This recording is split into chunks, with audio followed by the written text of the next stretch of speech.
Hello everybody and welcome back to Gaming on Caffeine. My name is Isaac and we are back for episode 14 of Feed the Beast Infinity Lite for Minecraft 1.10. Last episode we were using the RFTools programmer and processor to automate the process of generating lava and transferring it into our deep resonance tank to ensure that the tank always had 8,000 millibuckets or 8 buckets worth of lava in it at any given time. Now, since the end of last episode, I have moved all of the stuff, or almost all of the stuff, out of this room down here because it was a complete and total mess.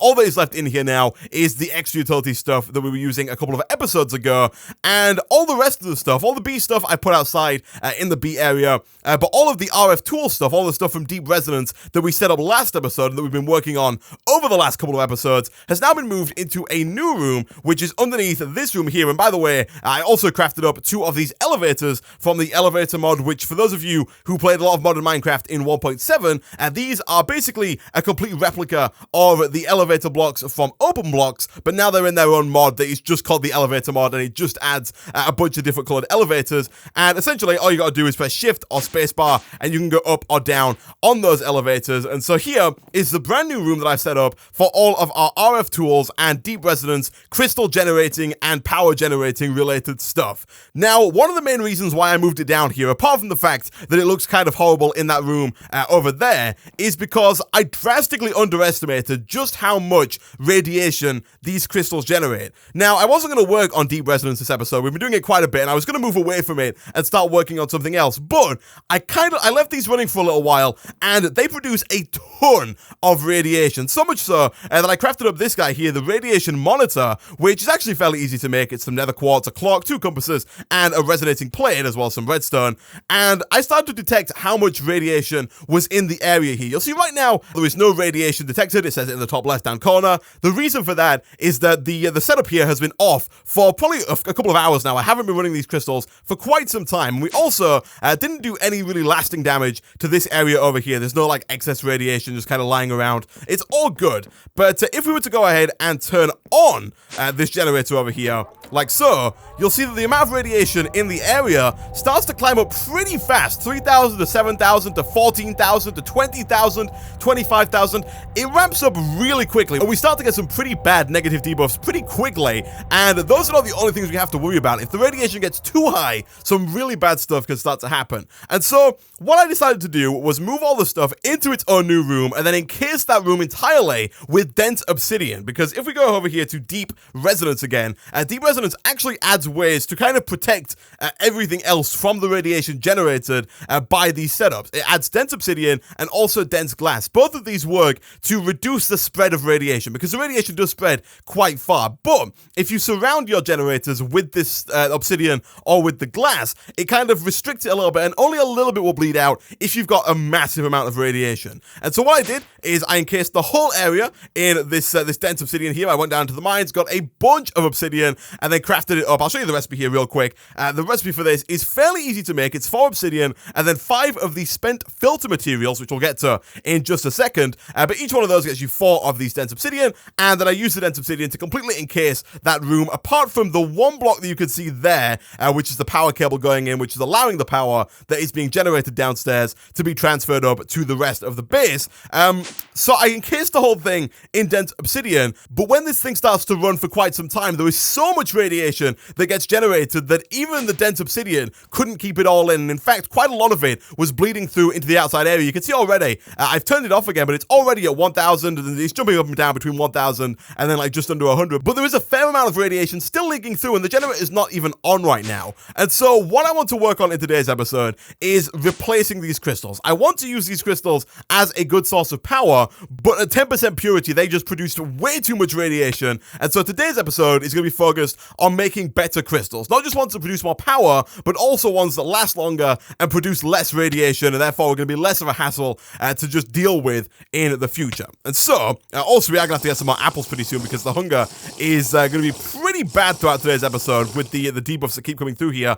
And so, to start with here, let's look at purity, because purity is the percentage that affects how much radiation a crystal's going to have when you place it down and activate it. Right now, we've got strength, efficiency, and purity all at 10%. Now, strength is a measure of how much power a crystal can contain, and so I'm fairly sure that strength kind of determines how long a crystal will last for. Efficiency determines how much power it will generate, so a high efficiency means more redstone flux per tick, and then a high purity means less radiation, whereas a low purity, like we have now, means more radiation. Now, thankfully, purity is the easiest one to fix. All you have to do is create one of these guys over here, the purifier, which I will show you the recipe for. It's over here. The purifier is made with filter material, 1 machine frame, and 2 iron ingots. The filter material, really easy to make. It's just some gravel, some coal, and a little bit of sand. And then you can put that filter material into the purifier. It goes in this one slot here. The purifier does not require any kind of power, and basically what that will do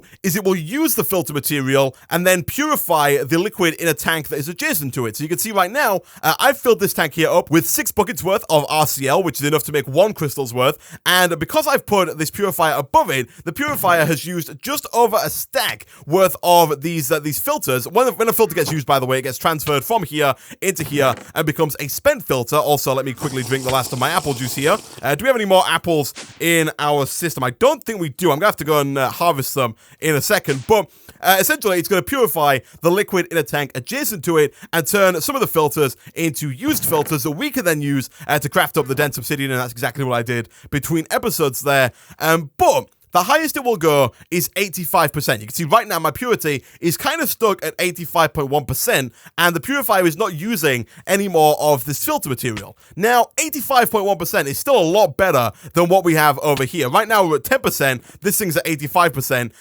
but what I want to do in today's episode is I want to try and get that purity as close to 100 as possible, and I also want to look at getting the strength and efficiency up so that our crystals can last longer, produce more power, as well as not producing as much radiation. So, what I'm going to do, guys, I'm going to go away, I'm going to eat some apples, and I'll be back in a second to show you how we're going to do that. Okay, so a little while later, now that I've got some more apple juice, one thing that I completely forgot to mention, and that I did do between episodes, you can probably see in the corner here, is I crafted up, first of all, an armor stand, which is new to Minecraft 1.10, maybe Minecraft 1.9 or 1.8, I'm not quite sure, but it's new since 1.7, which was the last version that I played, and I made this armor stand, and I also made some of this radiation suit armor because of the fact that we were getting such a large amount of radiation. I just completely forgot to put it on. It looks a bit suspect, especially compared to the armor that we have right now, which looks, in my opinion, significantly nicer than this. Now we're just like a big pink slab or something like that. It looks a little iffy, but it does help in preventing the debuffs that arise from standing in a radiation-filled room. So let me go ahead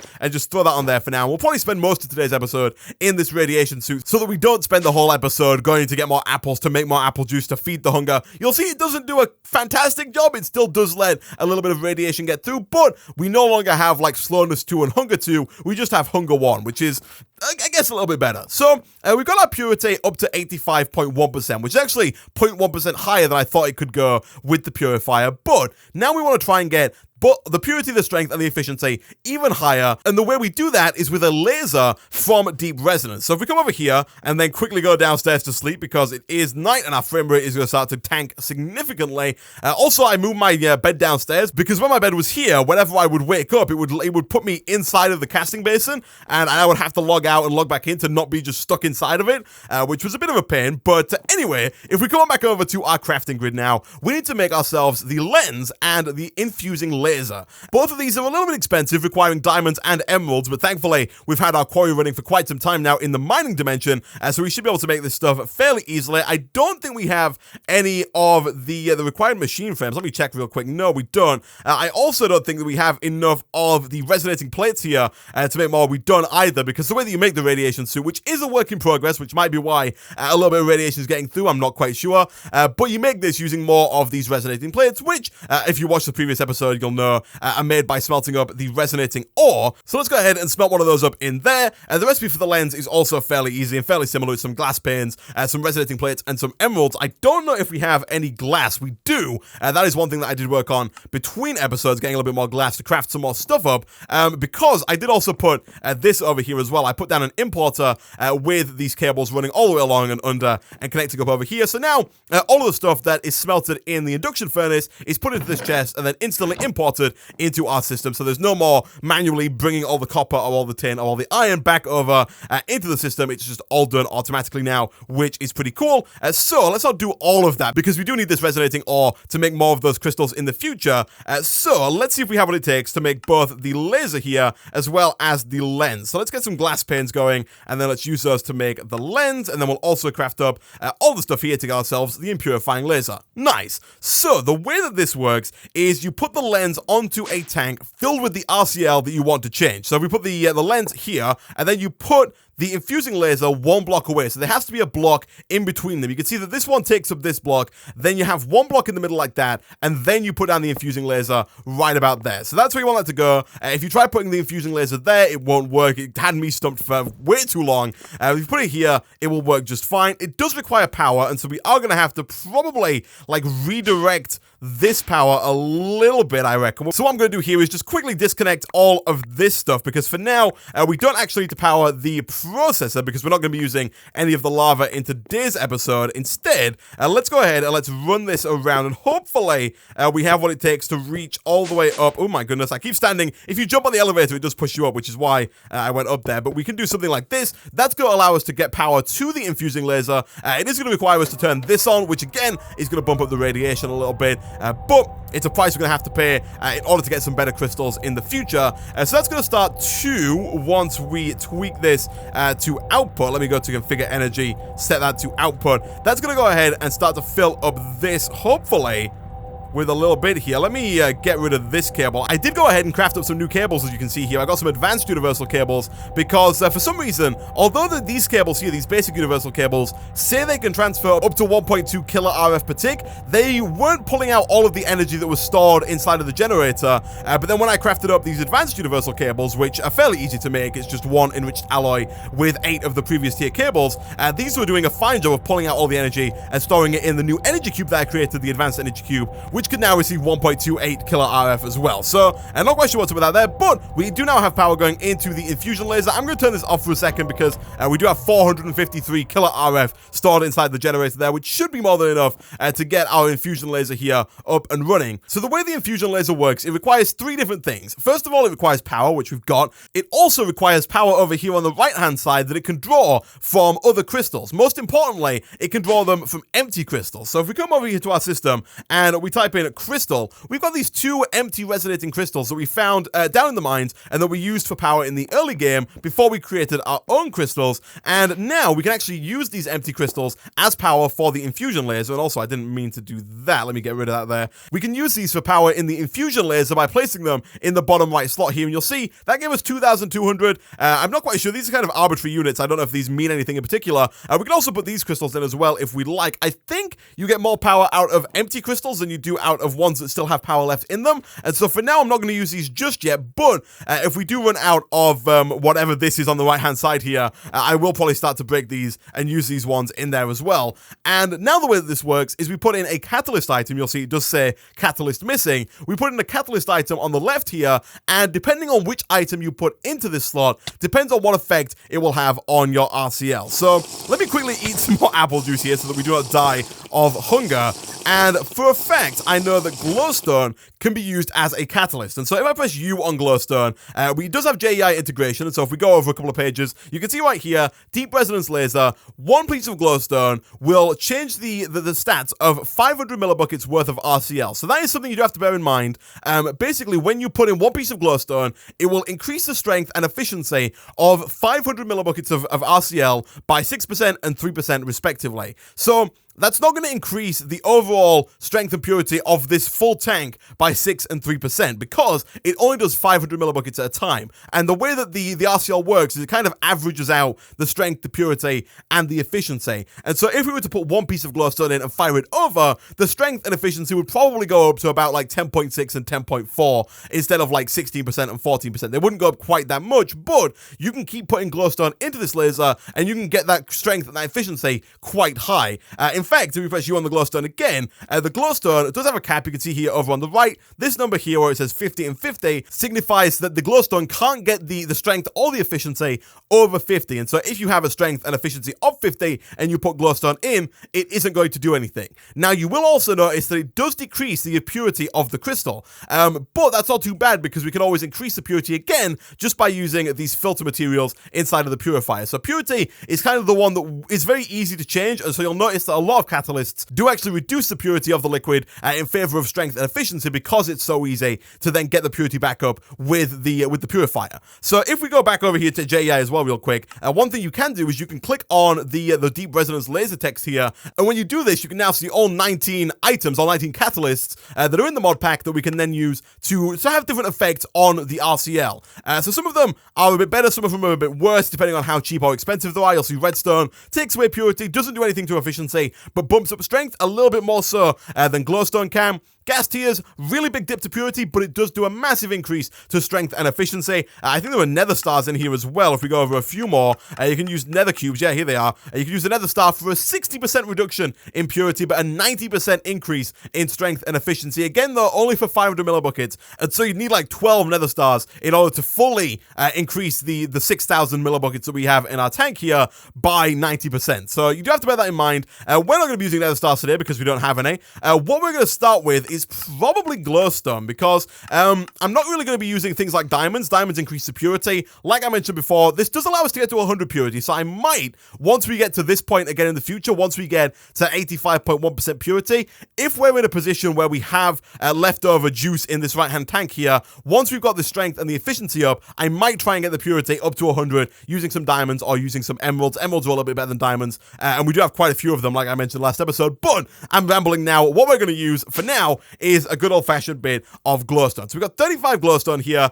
All I have to do now is throw the glowstone into here and then give this a redstone signal. Do we have a lever in here? We do. All we got to do, throw this on like so, give it a right click, and that's now going to start to use, oh gosh, that's going to start to use power and infuse this liquid here with that glowstone. You'll see already the strength and the efficiency is starting to go up, the purity is starting to go down. Because the purity is starting to go down, that does mean the purifier will kick into gear. Right now, we've got 56 filter material. Over time, that's going to start to get used up to actually increase the purity of the liquid in this tank whilst the laser is running. They can both work at the same time here. We should see any second now one of these disappear, and it should go down to 55. But essentially, guys, what I'm going to do now is I don't know how long this is going to last. We're at 3,856. It's going down fairly quickly, but not actually that fast. Like the glowstone is going down much quicker than the number on the right hand side here is. Also, we do actually have a spare crystal up in here that we got from the miner over in the mining dimension. So what I actually might do here is if we get rid of this crystal for a second, then also I don't think we should be breaking it with our hands. That is almost certainly probably going to break it, but don't take my word for that. If we turn this on, this thing's only going to generate 44 RF per tick, but that 9.6%, as you can see already, is going down pretty quickly. So if we can get that one empty, we should be able to. Actually, no, I'm going to take this one away as well for now because I don't want the radiation associated with those. This one does also have an even lower purity of 7.9%, but because its power is low, it's not emitting quite as much radiation as the rest of them do. So if we can get that empty as well, we can use that to fill up this tank on the right as well.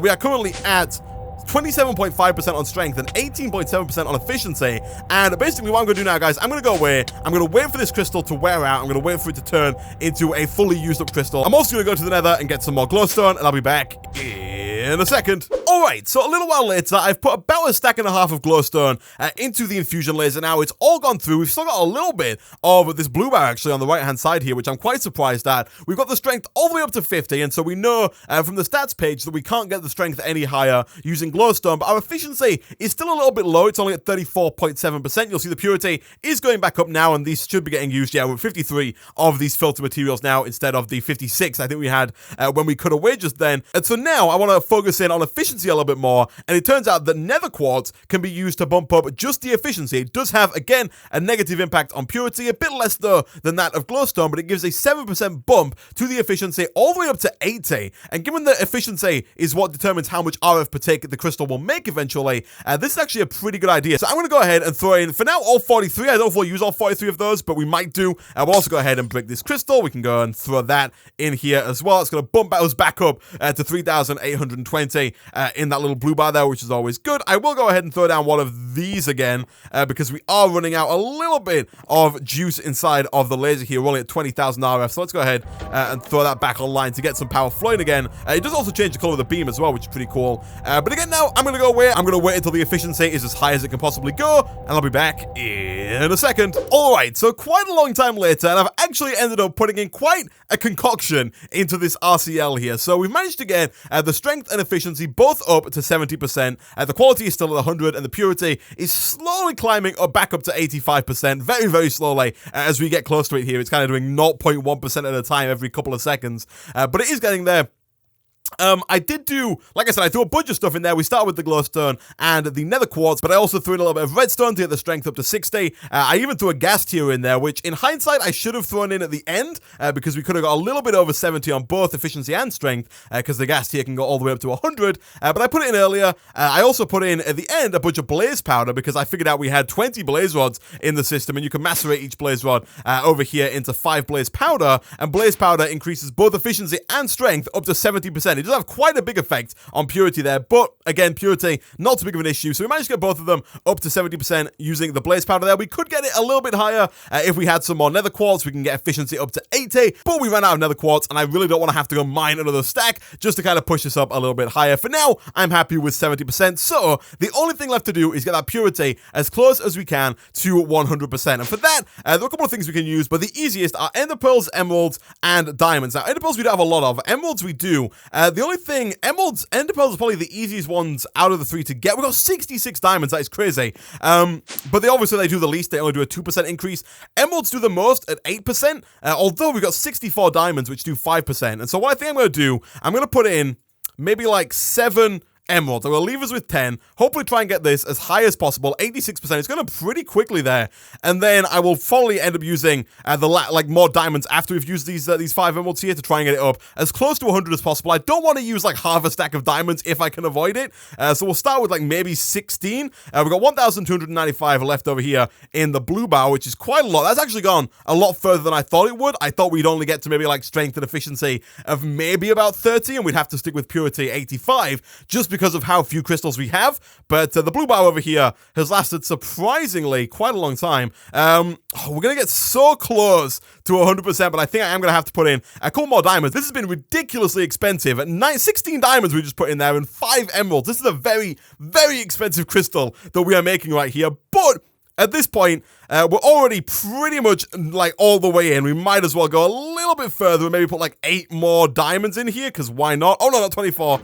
Not 24, maybe like 8. If we do like that, that should be fine. It is, however, going to produce a ton of power and hopefully last quite a bit of time, and also not cause just a ton of radiation. We are very close to 100% there on the purity. That is now over. Am I happy with 99.5? I am not at all happy with 99.5, and so you know what? Let's grab one ender pearl and see if this ender pearl can kind of push it over the edge to 100. At this point, we've got to go for it, right? 99.7, really? Oh, okay, fine. I will put in one more diamond. There we go. Okay, so our purity is now at 100%, our quality is at 100%, our strength is at 70, and our efficiency is also at 70. We've got a significantly less. It's actually not used that much filter material either, which I'm surprised about. We'll throw that in there, and now all we need to do is grab our crystallizer, which we have right about here, get rid of this, like so. Throw down the crystallizer where it's been all along, put it back down there.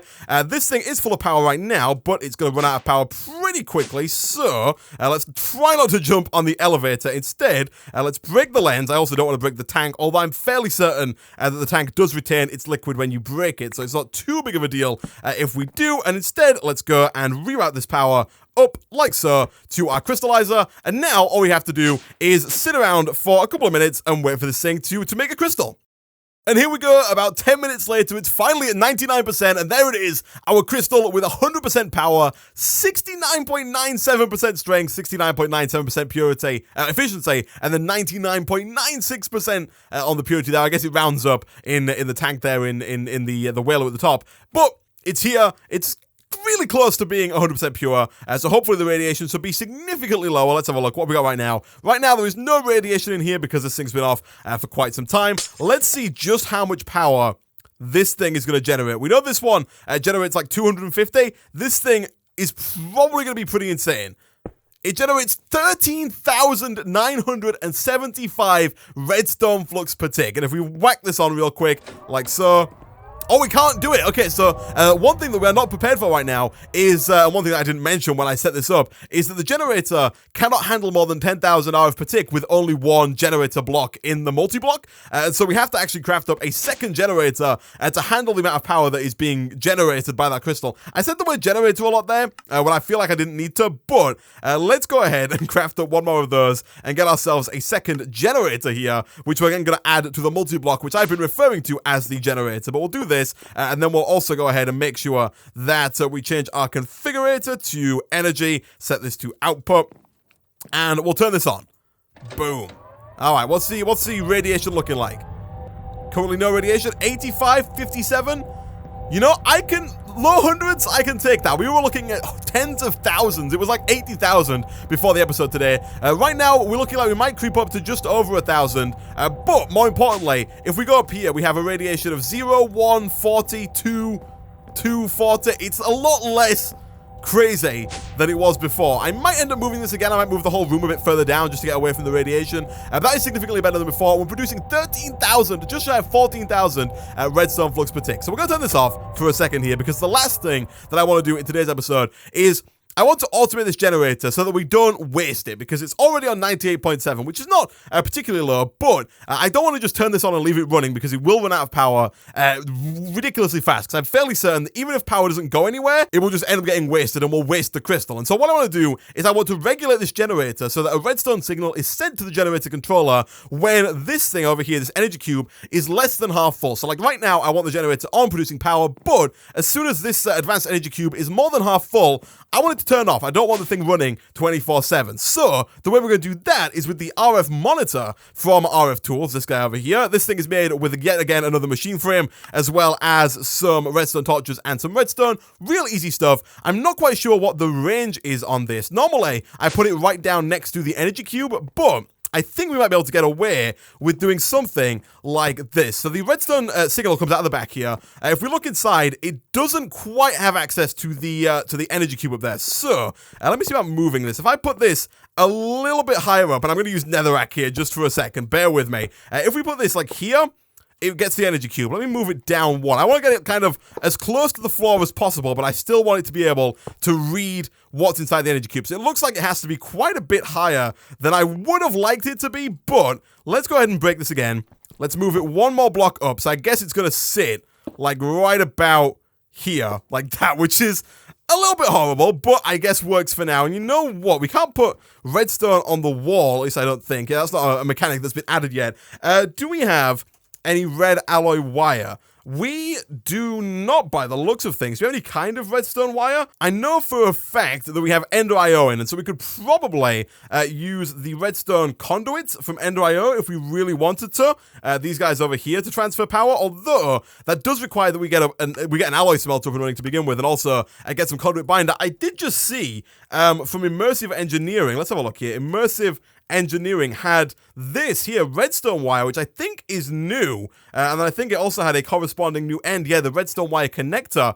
I wonder how that works. Let me see here. So if we want to get that, we do need some electrum nuggets, and so for that we're going to have to get some electrum, which thankfully we can make inside of our smelter here. So you know what, let me try this real quick. Let's grab some gold from within here, and let's also grab a little bit of silver as well. We only need one ingot worth of electrum, because we really only need the 3 nuggets. So let's put both those in there. I don't think that the aluminium brass or the blood that's in the smelter tray are going to combine with those at any point soon. So that should be fine. Do we have an ingot cast? We do not. That is also fine, because we can just go ahead. Actually, do we have one in here?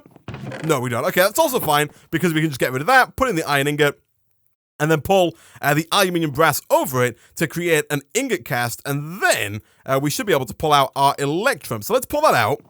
And let's see if this works how I expect it to work. Also, that's cool. At the top there, it came up with a little percentage bar showing me how much was left. Let's go and craft that into electrum nuggets. And then we do need some clay. Do we have any in the system here? We do. Can I do that? I can. Wow. You'd think after all this time I would know how Minecraft works, but apparently the answer is no there. Let's go and smelt that up real quick with a little bit of coal. Actually, also, now that we have a good source of power coming back in, one thing that we can do is go ahead and hook this up again, so I can put down a conduit there to bring the induction furnace back online as well, so we can actually start getting through this huge backlog of ores that we have in that golden chest there. Holy crap. Let's grab the hardened clay. Let's throw that into the system. Let's see about making one of these redstone wires, or I guess 4 of these redstone wire connectors, and then it shouldn't be too hard to make the redstone coil here. We do need aluminium wire, which requires shears, and an aluminium plate, which is aluminium, and then an engineer's hammer, which is actually fairly easy to make. So let's see if we have what it takes to do this here real quick. Do we not have any aluminium?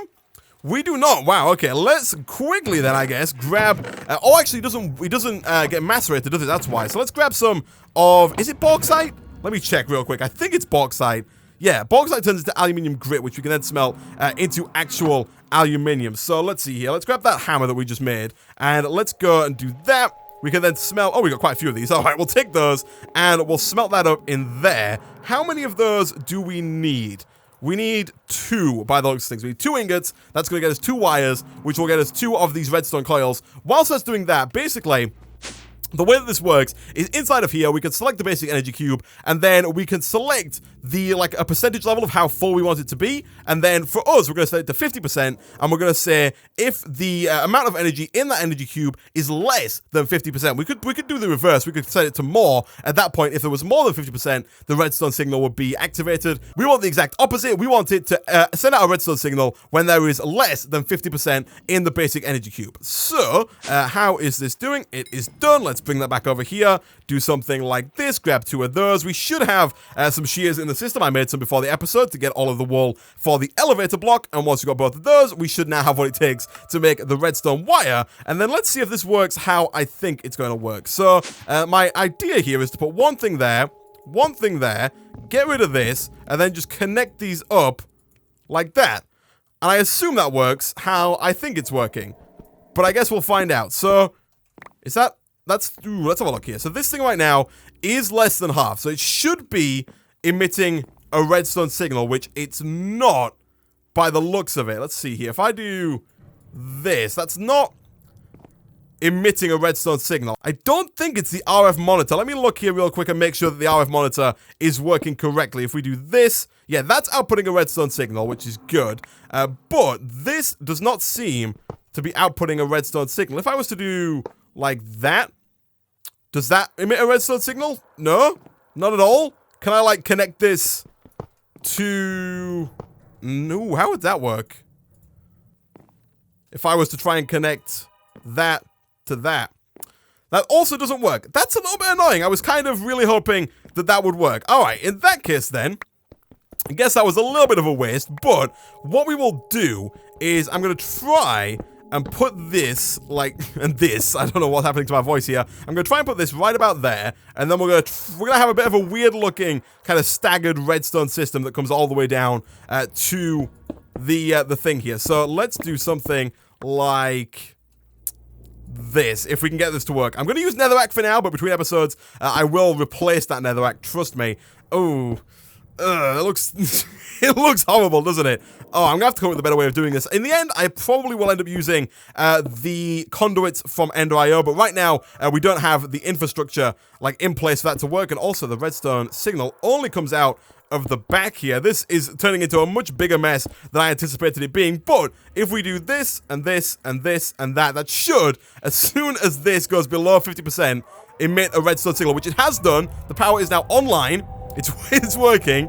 So it looks horrible, but it's working. And now, this should start to gain redstone flux, and then as soon as this is full, which shouldn't take too long, although a lot of that power probably is going right now over to the induction furnace, which is slowly heating up to 100%. Yeah, it's on 55% right now, but it should start to slowly fill up, and then as soon as it hits that 50% mark, which it will do any second now, There we go. It hit just over half. You could hear it in the background. The generator wound down, and then almost instantly now, it's going to go back down below that amount. Actually, that's quite a bit backed up in here. You'll see we've got almost a million RF. We've got 800,000 RF stored up inside this generator, which is still going to get transferred through. Once that has all been used up, once that's all been moved from here into the energy cube, and then once the energy cube uses that to power things like the macerator and like the induction furnace, it's then going to send another redstone signal, turn it back on. It's going to produce another whack ton of power that it stores in the generator to get a nice buffer going, and then it's going to turn itself off again, so that hopefully this crystal here will last us for quite a while, at which point we can start looking into making another one later on in the future, and hopefully at that point we'll have enough resonating ore to make another one, because right now we do not. We have 9 more, and we need at least 30 in order to get another one of those up and running. But with that, guys, I'm going to end this episode of Feed the Beast Infinity Light for Minecraft 1.10 there. I promise this is probably going to be the last episode on Deep Resonance for now. We will come back to it, of course, in the future and try and get like a crystal that's fully maxed out and try and automate it in a much more effective way. This was a little bit sloppy. I had to do everything by hand. But for the time being, we are going to move on and play with some other mods as well, because we focused in really hard on Deep Resonance over the past couple episodes. But I've really enjoyed it. If you have, be sure to hit that like button. It really does help out a lot. Leave a comment down below, and I will see you guys next time.